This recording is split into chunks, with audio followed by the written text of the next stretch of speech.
All you need end of the day is one small idea, and if you can take that idea further, then you can turn it into something really big.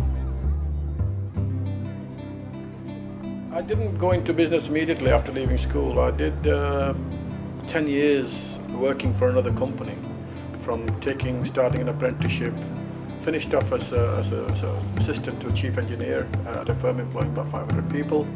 Just felt that there were certain constraints and a glass ceiling, and wanted to do something for myself, and that was the start of the thinking about the business. I worked my way up from an apprentice to like a foreman in like 5 years, and I worked there for 12 years. And I got offers from some people, you know, and they said, would you consider being a partner or managing our business? Worked my way through the shop floor areas and did driving for the family business, and then went into the offices and learnt the management. Although I'd had a college education, I still needed to go through the ropes and learn the business from the bottom to the top.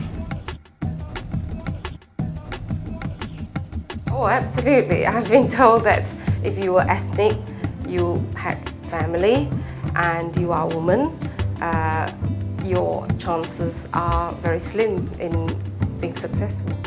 I think the main obstacle when you set up in business, with most people I suspect, will be money, because you know you're starting from square one. Although my dad used to own a grocery shop in the early days, I did not get any support when I started in business. Obstacles are something that you've got to overcome if you want to get somewhere. You know, you can have obstacles in anything, but you've got to tackle those, and you've got to fight them, and you've got to overcome them to be successful and to get to the next stage. Very little support at the beginning from the banks. Yes, the support is there if you've got some collateral or some security that you can extend to them. So it was a case of putting everything down, your house deeds, even my uncle's house deeds, if I remember. So you know, it's not easy at the beginning. It was almost like walking off a cliff, because I was on a good job with a good pay. To suddenly decide to set up on your own, you have to have financial backing. The first 6 months I was working 7 days a week, and I was working from 8 in the morning to 1, 7 days a week. I didn't actually have any practical experience. So during that first sort of 18 months as well, I used to take manuals, and when everybody had gone home in the evening, I used to go in the studio and basically teach myself how to broadcast. Whatever I do, I like to think, or I try my very best, that there is no place for number 2. There's no place for number 3. You have to be number 1. Yeah, so that has been always the aim of it, and the recognition from the general public, from the media, from the various awards, what we received, that motivation keeps you going.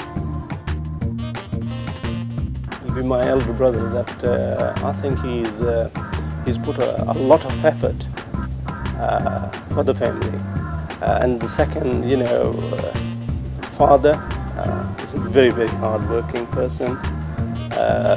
I think those are the 2 role models for me.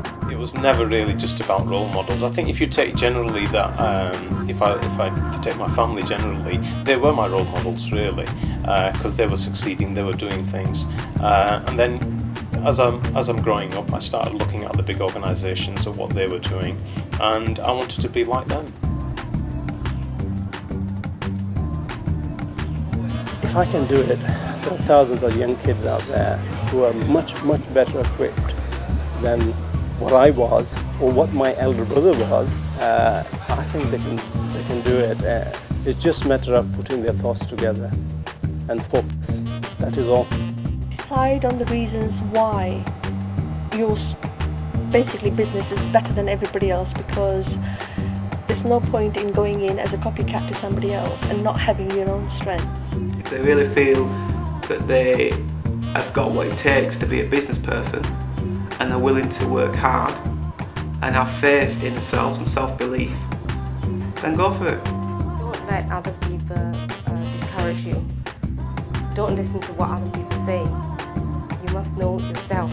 And if you believe in yourself and you're focused in where you're going, you will get there. Always reach for the top. Don't just set yourself a low standard. Set yourself a high standard. Whether you reach it or not, it's a different matter. But the goal is to try and get there.